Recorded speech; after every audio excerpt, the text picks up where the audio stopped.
Tout au long des années, j'ai fait beaucoup d'enseignements dans beaucoup d'endroits différents sur la façon d'avoir une bonne relation avec Dieu, avec soi-même et avec les autres.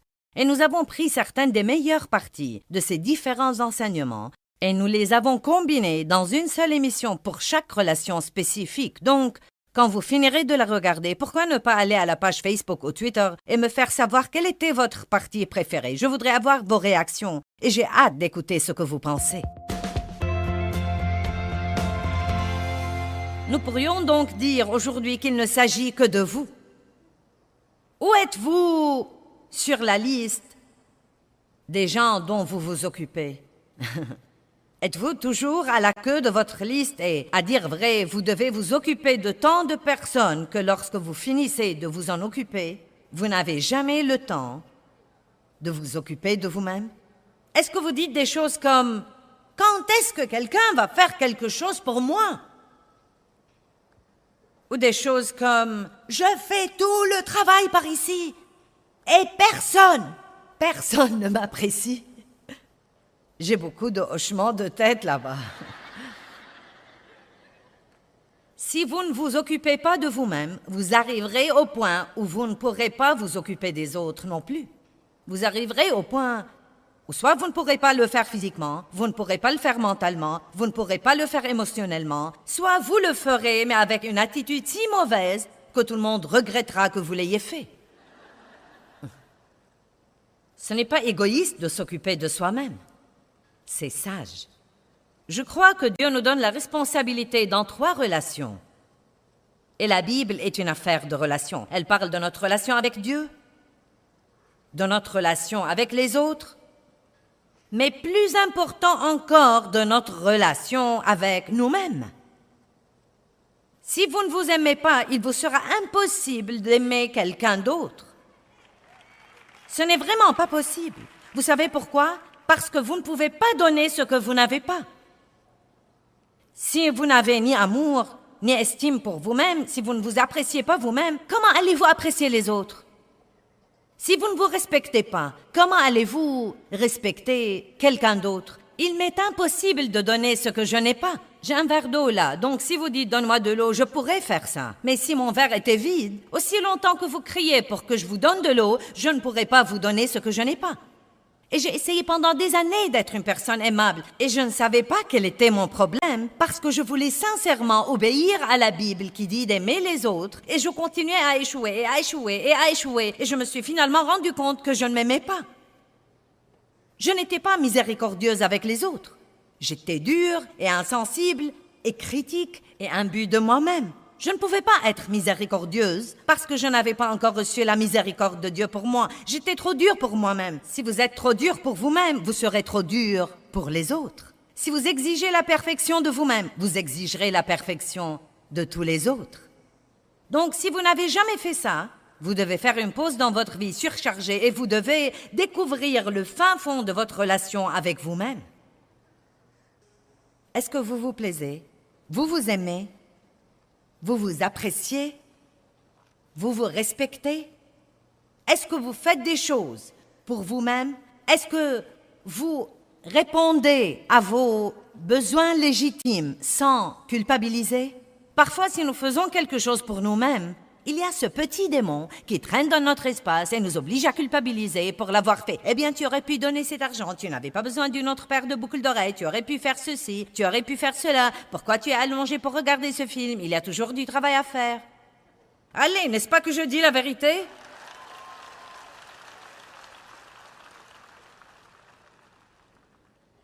Nous ne sommes pas sur Terre que pour prendre de la place et respirer. Il n'y a rien que j'aime mieux que de voir mes enfants s'amuser. Et j'aime vraiment les voir se réjouir les uns des autres. Je ne crois pas que nous nous rendions compte combien Dieu se réjouit quand nous nous réjouissons les uns des autres et que nous nous amusons. Je ne crois vraiment pas que quelqu'un aime bien rire plus que Dieu. Il a créé l'amusement. Il a créé le rire. Il a créé la joie. Le diable est celui qui a amené le malheur, et la misère, et la tristesse, et la dépression, et le désespoir, et le découragement, et la colère, et le non-pardon. Il ne vient que pour détruire, mais Jésus a dit « Je suis venu afin que vous ayez la vie et que vous en jouissiez. » Vous ne pouvez jouir de votre vie si vous ne jouissez pas de vous-même.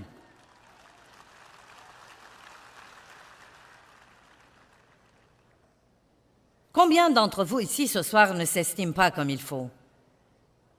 Combien d'entre vous ne s'aiment pas tant que ça? Maintenant, j'ai un tas de ça, vous savez. Il faut dire la vérité. Non, mais il y a eu beaucoup d'années où je ne m'aimais pas. Je n'aimais pas ma voix, je n'aimais pas ma personnalité, je n'aimais pas mes cuisses, je n'aimais pas ceci, je n'aimais pas cela. Eh bien, vous devez vraiment faire la paix avec vos cuisses parce que les cuisses que vous avez sont les cuisses que vous avez.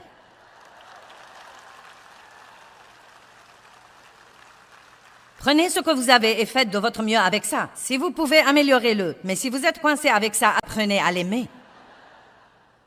Amen?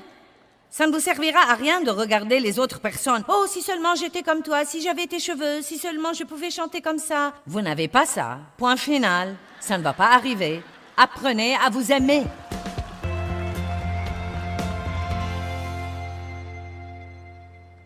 Vous savez, il n'y a pas beaucoup de chrétiens vraiment heureux à plein temps. Je parle des chrétiens heureux à plein temps. Vous savez, nous pouvons être heureux dans l'allégresse collective quand nous venons à l'église. Et l'équipe de l'adoration est en train de jouer et c'est comme « Oh, mais je parle d'être heureux à plein temps. Heureux à plein temps. Heureux dans la tempête, heureux quand la tempête est finie.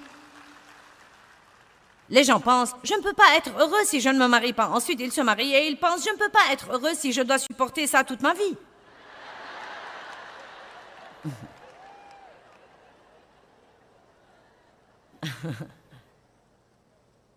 Vous savez ce qu'on dit? Les célibataires sont tristes et les mariés sont fâchés. Eh bien, je ne peux pas être heureux. Sans enfant, je ne peux pas être heureux. Oh, si cet enfant ne grandit pas et sort de cette maison, je ne peux pas être heureux. Je ne peux pas être heureux si je ne peux pas avoir une grande maison. Oh, je ne peux pas être heureux si je dois nettoyer cette grande maison toutes les semaines. Dieu dit, demandez-le, et si c'est bon, je vous le donnerai. Et je vous le donnerai dans mon timing. Et je vous le donnerai quand vous êtes prêts. Non pas quand vous croyez que vous êtes prêts, mais quand je sais que vous êtes prêts. Vous ne possédez pas parce que vous ne demandez pas. Demandez et vous recevrez afin que votre joie soit parfaite. Mais je ne crois pas que je puisse être heureuse si mon mari ne change pas. Eh bien, je croyais ça, et mon mari n'a pas changé et maintenant je suis heureuse. Il n'a pas changé.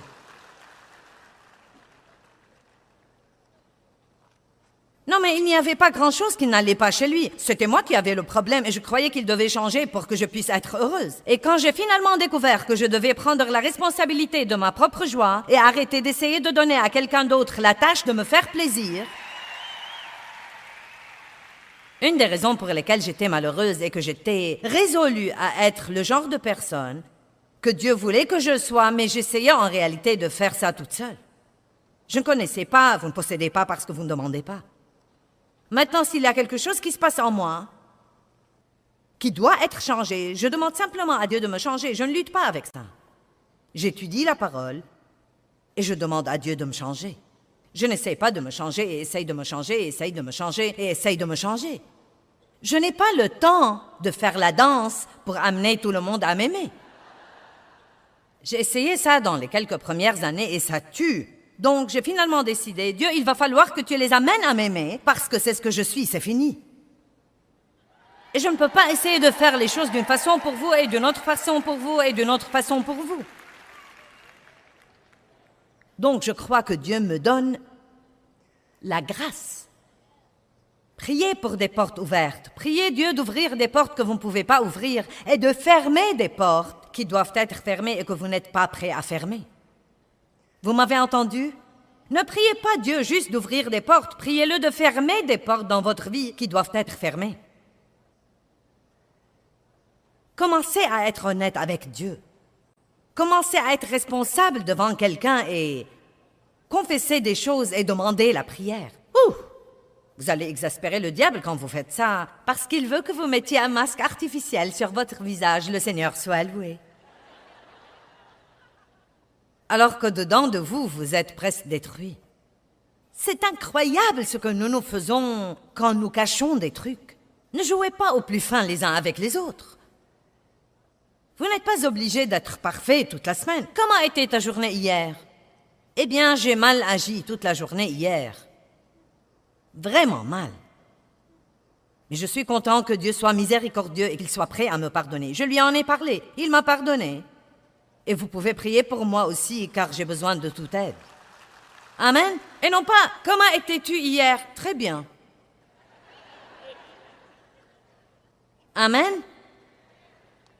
La première chose qui arrive chaque jour, vous devez dire « Dieu merci pour cette journée et je sais que je ne peux rien faire sans toi, donc s'il te plaît, sois avec moi et aide-moi dans tout ce que je fais. Je te le demande. » Je demande de pouvoir élever mes enfants sans perdre la raison. Je demande de conduire dans le trafic pour aller au travail sans me fâcher et faire des choses odieuses. Je demande de ne pas manger à l'excès aujourd'hui car je suis tentée sur ce plan. Je demande Dieu. Nous devons demander. Il y a une puissance incroyable dans la prière. Quand un homme juste prie, une puissance énorme devient disponible. Vous dites, eh bien c'est mon problème, je ne suis pas un homme juste. Si vous êtes régénéré, vous êtes juste devant Dieu par le sang de Christ. Peut-être que vous ne faites pas tout comme il faut, mais croyez-moi, vous êtes juste devant Dieu.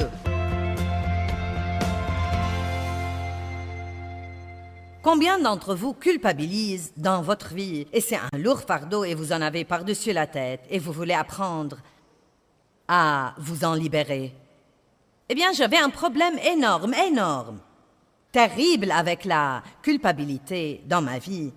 Et je peux dire ici aujourd'hui que bien que ce fut un combat énorme et qui a exigé beaucoup d'études, j'ai été délivrée, complètement délivrée de la culpabilité. Or, cela ne veut pas dire que si je fais quelque chose de mauvais, je n'ai pas du chagrin à cause de mon erreur. Je ne veux pas faire de mauvaises choses. Je n'aime pas du tout sentir que j'ai offensé le cœur de Dieu. Mais je crois qu'il y a une différence entre avoir du chagrin saint pour avoir offensé le cœur de Dieu, admettre ça, en discuter tranquillement avec Dieu, obtenir son pardon et aller de l'avant, c'est une chose différente de porter toujours ce terrible fardeau de culpabilité et de le laisser vous rabaisser et vous voler votre vie jour après jour après jour après jour. Jésus a fait tout ce qu'il devait faire. Il attend que nous le croyions. Et je vais vous montrer la preuve dans la parole de Dieu aujourd'hui. Comme quoi, il nous a non seulement pardonné nos péchés, mais encore ôté la culpabilité. Et c'est à nous de le croire ou non et d'arrêter de vivre d'après nos sentiments et de commencer à vivre d'après la parole.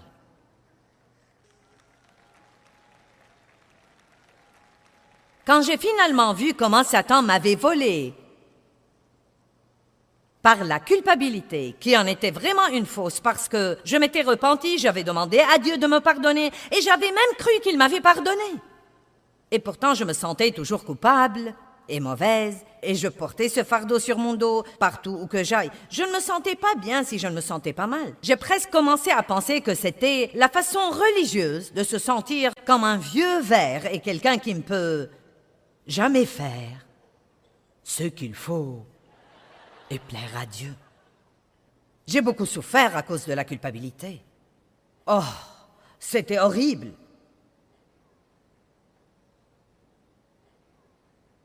Je me levais, je désirais que ce soit le temps de dormir, et je dormais et je désirais me lever. Parce qu'il était toujours là. Il rôdait. Tu n'as pas. Tu n'es pas. Tu aurais dû. Tu n'aurais pas dû. Tu devais savoir mieux. Tu l'as fait encore une fois.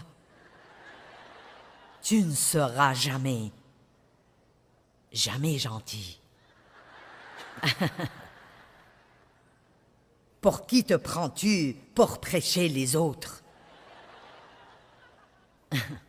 Eh bien, je vais exaspérer tous les démons religieux en disant je suis debout ici devant vous aujourd'hui et je n'ai pas une once de culpabilité pour quoi que ce soit.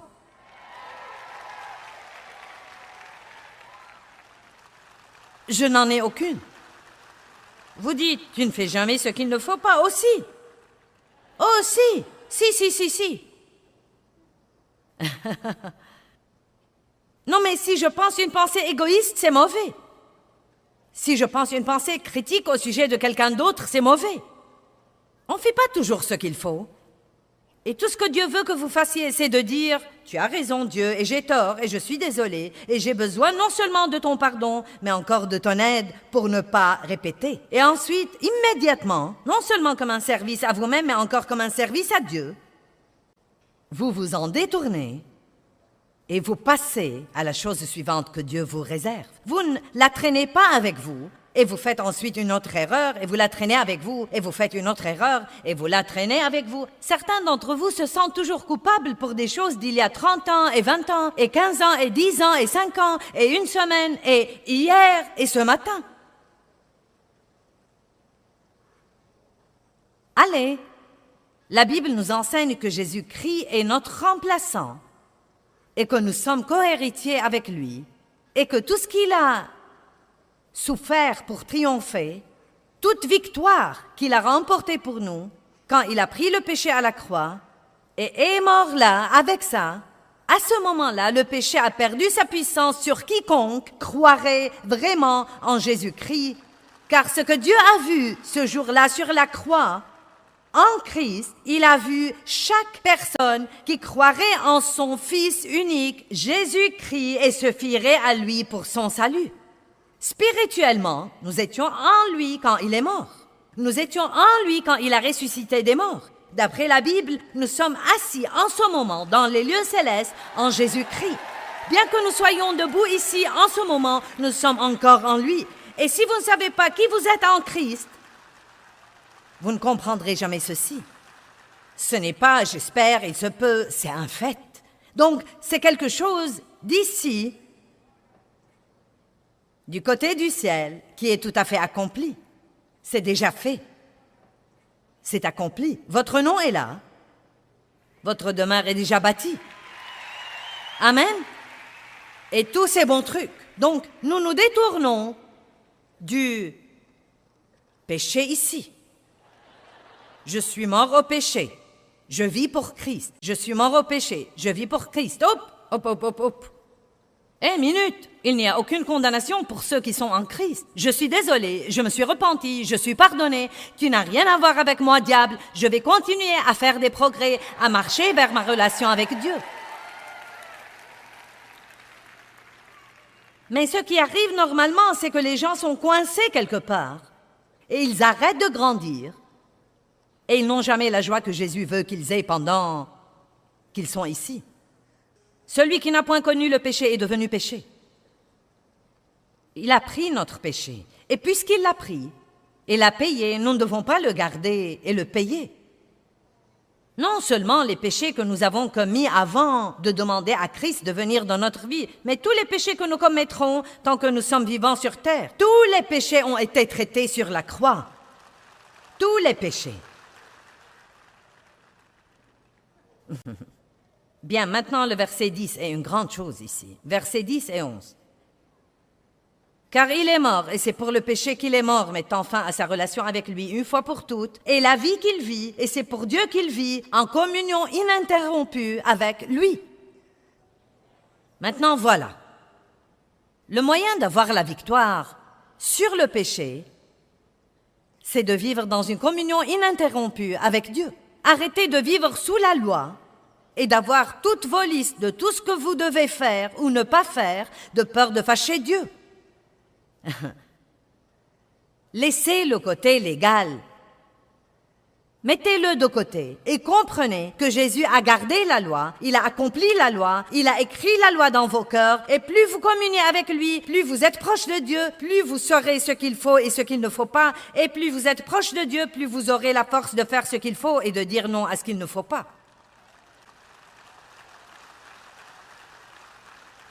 Mon Dieu, si jamais nous saurions ce qu'il a fait pour nous. C'est difficile à comprendre parce que Satan est là. Et essaye de dire, tu veux rire, ça ne pourrait être aussi simple que ça. Tu crois que tu peux aller faire ce que tu voudras et ensuite t'excuser et tout sera pardonné? Nous devons comprendre que Dieu est un Dieu de cœur et qu'il voit nos cœurs. Si vous faites le faux et que vous cherchez une excuse pour pécher, je ne peux pas vous aider. Il n'y a rien que je puisse faire. Mais si vous êtes sérieux, si vous aimez vraiment Dieu, et que vous savez que Jésus est votre seul espoir, et que vous voulez vraiment vivre pour plaire à Dieu, et c'est le cas, sinon vous ne seriez pas ici. Il ne s'agit pas de ce que vous faites. Maintenant, il se peut qu'il y ait certains surfeurs de chaîne en ce moment qui ont plutôt par hasard regardé cette émission et vous essayez de voir si je suis folle ou si j'ai quelque chose que vous aimeriez écouter. Et je ne sais pas où vous en êtes, mais croyez-moi, si vous aimez Dieu, si vous avez reçu Christ comme votre sauveur, et si vous voulez vraiment vivre la vie que Jésus est mort pour que vous viviez, vous n'allez jamais faire ça si vous êtes accablé de culpabilité tout le temps à cause de tout le mal que vous auriez jamais fait. Il n'y a aucun mal que nous avons fait que Dieu ne puisse pas réparer par le sang de Jésus-Christ. Rien. Vous êtes-vous jamais lassé de travailler sur vous-même ou jamais demandé pourquoi plus vous faites de gros efforts pour ne pas faire quelque chose, plus vous le faites? J'écoutais un message au sujet de ne pas trop parler ou dire de mauvaises choses et j'ai décidé, c'est fini. Je vais rentrer à la maison et je vais fermer ma bouche et je ne vais pas dire une seule chose, car si je ne dis rien, je ne peux pas m'attirer des ennuis. Eh bien, la chair passe toujours d'un extrême à l'autre. Je parlais trop et ma solution humaine à ça était de ne plus parler. Et nous savons que ça ne marche pas. Donc, quand tout le monde a voulu savoir ce qui n'allait pas chez moi, cela m'exaspérait, car je pensais, vous n'aimez pas que je parle, vous n'aimez pas que je ne parle pas, quoi que je fasse, je ne peux pas plaire aux autres. Quelqu'un comprend de quoi je parle? Je ne comprenais pas que le changement vient de l'intérieur vers l'extérieur. J'essayais toujours de me changer de l'extérieur. Ce que je devais faire était de dire, Dieu, tu sais, j'ai été convaincu par ce message, j'ai vraiment un problème sur ce plan, mais je ne peux pas me changer, Dieu, j'ai besoin que tu me changes toi-même. Je me fie à toi, Dieu, pour me changer. J'ai besoin de grâce, Dieu, de grâce et de plus de grâce pour m'aider dans cette situation. Et ensuite, quand j'ai totalement compté sur Dieu, j'ai eu accès à sa puissance par ma foi. Et ensuite, tout à coup, j'ai remarqué, waouh, je change. Je ne sais même pas comment c'est arrivé. Je ne suis plus en train de dire des bêtises comme avant. Waouh, ce doit être Dieu. Et c'est ce qu'il veut. Galates chapitre 3, verset 5. Celui qui vous accorde son merveilleux Saint-Esprit et qui opère puissamment et miraculeusement parmi vous, le fait-il parce que vous faites ce qu'exige la loi ou parce que vous croyez et vous adhérez et vous vous fiez et vous comptez sur le message que vous avez écouté? Donc il dit, croyez-vous que vous allez changer?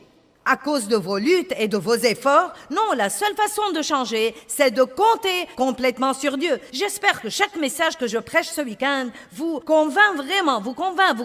Je ne veux pas qu'il vous condamne. Je veux qu'il vous convainque, mais je ne veux pas que vous rentriez à la maison pour essayer de changer. Je veux que vous rentriez à la maison et commenciez à prier au sujet de ce que vous avez écouté et à dire, Dieu, j'ai besoin que tu travailles ça en moi. Et l'autre chose que je veux que vous fassiez, c'est de continuer à étudier dans les domaines où vous recevez la conviction. Allez à la parole et allez au Saint-Esprit. Ne vous embarquez pas dans les œuvres de la chair pour faire que les choses se produisent. Allez à la parole, allez au Saint-Esprit et dites, Dieu, je ne peux pas faire ça sans toi. Ce serait comme si j'exigeais que ce truc donne la lumière quand il n'est pas branché. Mais c'est très simple si vous branchez tout simplement les choses. Tournez-vous vers la personne qui est à côté de vous et dites, es-tu déconnecté? Il y a le courant dans la prise de courant à tout moment. Mais vous devez vous brancher.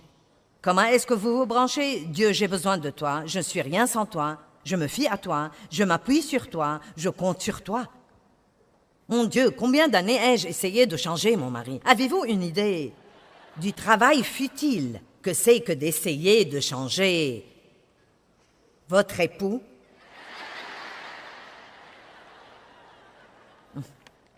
Non, mais parlez de quelque chose qui vous épuise, mes chers, et ça y est. Je reste à la maison avec nos enfants toute la semaine et ensuite tu viens et tout ce que tu fais, c'est de jouer au golf et de regarder ce sport à la télé. Et moi? Je ne pensais pas au fait qu'il travaillait toute la semaine. Et ceci était quelque chose qu'il aimait. Et d'ailleurs, je n'étais pas aussi agréable pour qu'il passe le temps avec moi. C'est la vérité, je ne l'étais pas. J'étais casse-pied et manipulatrice et autoritaire et égoïste et égocentrique. Oui, j'étais exactement comme ça jusqu'à ce que Dieu s'est saisi de moi. Et pas seulement ça, j'allais à l'église comme ça tout le temps. Et aller à l'église ne m'a pas du tout changé. Allez à l'église autant que vous voudrez. Ça ne veut pas dire que vous allez changer. Vous changez quand vous commencez à prendre la parole au sérieux et quand vous commencez à crier à Dieu et à dire « ça ne me satisfait pas de rester comme je suis ». Je sais que Dieu a changé ma vie et que je ne suis rien sans lui. Nous sommes la tête et non la queue, en haut et jamais en bas. Nous sommes hardis et intrépides et confiants et nous n'allons pas laisser le diable gagner. Allez maintenant, levez-vous tous et louez Dieu.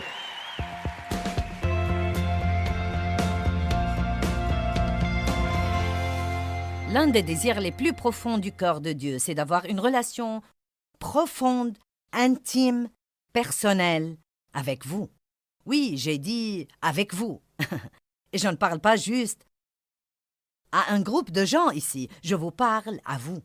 C'est la raison même pour laquelle Dieu nous a créés. Pas seulement ça, il veut aussi que nous apprenions à avoir une bonne relation avec nous-mêmes. Que pensez-vous de vous? Vous vous aimez? Êtes-vous contre vous? Est-ce que vous vous méprisez?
I,